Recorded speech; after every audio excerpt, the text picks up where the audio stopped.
Bladder is lying in the anterior part of the pelvic cavity. It's not present posteriorly, or it's not the posterior organ. It is present just anteriorly in the pelvic cavity, and mainly it lies in the hypogastric region. When it is empty, it lies within the pelvic cavity, but when it is filled with the urine, its capacity is between the 350 to 500 ml, and when it is filled, it extends upward into the abdominal cavity. As I already mentioned that it is a muscular reservoir, so it has the ability to expand with the when there is going to be urine, the bladder will expand and it will extend up to the abdominal cavity, sometimes up to the umbilicus, sometimes above the umbilicus, and there is capacity of 350 to 500 ml. Then there are different gross features of the urinary bladder. This is the urinary bladder. So, urinary bladder have this apex which is directed forwards. Then we have the base, which is the posterior part of the urinary bladder, and it is fixed part. Then in the lower part we have the neck of bladder. So, we have apex which is directed forwards, base of the bladder which is directed backwards, and in the lower part we have the neck, and neck is the most fixed part of the urinary bladder. Then we have three surfaces. This superior surface is known as the superior surface, while on the inferior side you can see there are two surfaces. These are inferiorly and on the lateral sides. So, they are known as right and left inferolateral surfaces. So, when bladder is empty, there is going to be three surfaces: superior surface, and then the right and left inferolateral surface. And when bladder is empty, there are going to be four borders. One is this anterior border, then the posterior border, and then we have the two lateral borders. So, two lateral borders, anterior and posterior borders, four borders are present when the bladder is empty.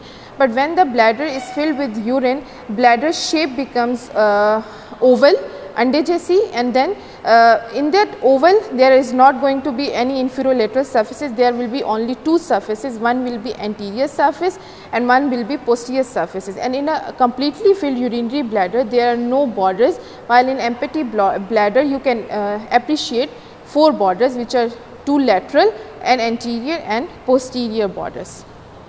Here in the notes you can see this is the anterior borders, and then we have two inferolateral surfaces, and then we have the base of the bladder which is posteriorly present. In the inferior side of the bladder we have the neck, which is the most fixed part of the urinary bladder. Then comes the relations of these different parts. First we see the apex. This is the apex. So, this apex of the urinary bladder is connected to the umbilicus by a ligament which is known as median umbilical ligament. Median umbilical ligament represents the obliterated embryonic urachus. Again, this urachus is a remnant of allantois. You should have studied in your embryology lectures that allantois, basically allantois is a part which helps the fetus to drain the urine, as fetus cannot urinate while present in the mother's uterus. So, allantois will help to drain all that urine, and after the fetus is delivered there is no need of that allantois in the fetus. So, that allantois will become the urachus, and that urachus will become a median umbilical ligament in the later life, and that median umbilical ligament is connected the umbilicus to the apex of the bladder. This is the apex of the bladder and this is umbilicus, and they are both connected with this median umbilical ligament. Median umbilical ligament is a true ligament of the bladder. Later in the lecture we are going to see the difference between the true and the false ligaments. Then after the apex we have the base. This is the base of the bladder. Base of the bladder have different relations in males and females, because male and females have different reproductive organs. This is the model of a female, where you can see there are ovaries and the fallopian tubes, and this is the uterus part, and then we have this rectum. See, bladder is present anteriorly. Behind the bladder you can see uterus and rectum and anal canal are present. So, in the males, if you want to see the relations in males, there are relations of the base divided into upper and lower parts. In the upper part, in this model, this is the male model. this you can see there is the penile gland, and then we have the scrotum and the testes. So this is bladder. So if we want to talk about the base of the urinary bladder, I am going to remove this part and you can see the anterior of the bladder. Now this triangular area is known as apex, and then this is the base. So we are talking about the relations of the base. Base is divided into upper and lower parts. So upper part of the base is in relation with the rectum and the anal canal. This is sigmoid colon, this is rectum, and then this is the anal canal. So base of bladder in the upper part is related to this rectum, and you can see between the rectum and urinary bladder there is forming this pouch. This pouch is known as rectovesical pouch. So upper part of the base of the bladder will be in relation with this rectum and rectovesical pouch, and then there will be some coils of intestine. Basically this sigmoid colon की जो coils होंगी that are present. Then this is the lower part of the base of the bladder in males. You can see the lower part of the base of the bladder is related to this vas deferens. This is the vas deferens, and then these are the seminal vesicles. So this base of the bladder is in relation with, in the lower part, with this seminal vesicle and this vas deferens, while in upper part that rectum and rectovesical pouch and coils of the intestine. But if we see the female model, you can see this is the female model. So in female model, this is the urinary bladder. Just below the urinary bladder you can see this is the base of the urinary bladder and this is apex. So base of the below the base of the bladder we can see cervix and vagina is starting. So this is cervix, upper part of the cervix, lower part of the cervix, and then vaginal opening. So base of the bladder is in relation with this cervix and vagina, not with the rectum and anal canal, because base of the bladder is in making relation with this female reproductive organs, right. Sorry, this is the bladder, I am talking about the base of the bladder. So base of the bladder is in relation with this cervix and vagina. This is uterus, and uterus is in relation with the rectum and anal canal. So in males and females there is a difference. In females, uterus is the one which is present between the rectum and bladder and not allowing them to meet, but in males there is no uterus. So bladder is in direct relation with the rectum and the anal canal. These are the base relations. In the upper part rectum, rectovesical pouch, coils of intestine, and then in lower part seminal vesicles, termination of the vas deferens, and in females cervix and vagina are making the relations with the urinary bladder. Then comes the superior surface of the urinary bladder. Superior surface again have different relations in the males and the females. So first in the we are going to see the relations of male. In males the superior surface of the bladder is completely covered by the peritoneum and making the relation with sigmoid colon and coils of the terminal ileum. But in females superior surface of the bladder is not completely covered by the peritoneum and related to the supravaginal part of the cervix. First you can see here in the model, this is the superior surface of the bladder, right. So it is related to this supravaginal part of the cervix. This is uterus and this is supravaginal part of the cervix. So superior surface is in relation with this supravaginal part of the cervix and it is not completely covered by the peritoneum. While in males it is completely covered by the peritoneum and related to the sigmoid colon and coils of the terminal ileum. Then comes the inferolateral surfaces. Inferolateral surfaces are devoid of the peritoneum. These are the inferolateral surfaces. These are devoid of the peritoneum and these are in relation with the pelvis.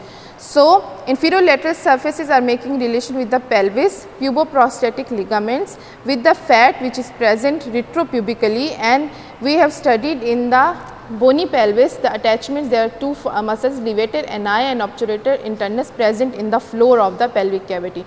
So inferolateral surface is in relation with the pelvic cavity. So it will be also in relation with the levator ani and obturator internus muscle, right. Then comes the neck of the bladder. Below the inferolateral surfaces, this fixed part is known as the neck of the bladder. Neck of the bladder In the males, it is forming collar-like smooth muscles bundle that acts like a sphincter. These smooth muscles are going to be present around the neck, and they form the collar-like shape, and they act as like a sphincter. What happens that when the smooth muscle bundle contracts, sphincter is going to be closed. So, they act as a sphincter, while in females they are related to the pelvic fascia. Actually, I can show you here in the model. These are the smooth muscles bundle. These are smooth muscles bundle which are present, and they are acting like a sphincter here, and they are arising from the neck of the bladder. So, that is it for the relations. Then comes the ligaments of the bladder. So, there are two types of ligaments. One is true ligament and other is false ligament. True ligaments are known as true ligaments because they are forming by the condensation of the pelvic fascia, and they are actually giving support to the bladder and attaching the bladder to the different parts. While the false ligaments are not giving any adherence to the bladder, but they are actually the peritoneal folds, and they are not the true supports. So, that is why they are known as the false ligaments, because they are the peritoneal folds, while the true ligaments are formed by the condensation of the pelvic fascia and actually giving supports to the bladder. So, true ligaments, this is a very important topic. This comes as an SEQ. So, there are 5 true ligaments. First is the lateral true ligament, then lateral puboprostatic ligament, then medial puboprostatic ligament, median umbilical ligament, and posterior ligament. Median umbilical ligament is the one which were attaching the apex of the bladder to the umbilicus, and we have studied the detail of this one. Then we have the lateral true ligament. First one, it extends from the sides of the bladder and attaches to the tendinous arch of the pelvic fascia. In the pelvic cavity, there is pelvic fascia which is forming the tendinous arch, and lateral true ligament is ending here in the tendinous arch of the pelvic fascia and arising lateral true है lateral sides of bladder से निकलेगा. While lateral puboprostatic ligament is arising from the tendinous arch of the pelvic fascia and reaches up to the prostatic sheath that is covering the prostate. Then medial puboprostatic ligament will extend from the pelvic bone and will reach up to the prostatic sheath. So, these lateral and medial puboprostatic ligaments are ultimately going to be attached with the prostatic sheath and giving support to the prostatic sheath, but they are arising differently. First, lateral is arising from the tendinous arch, while medial is arising from the bone, pelvic bone.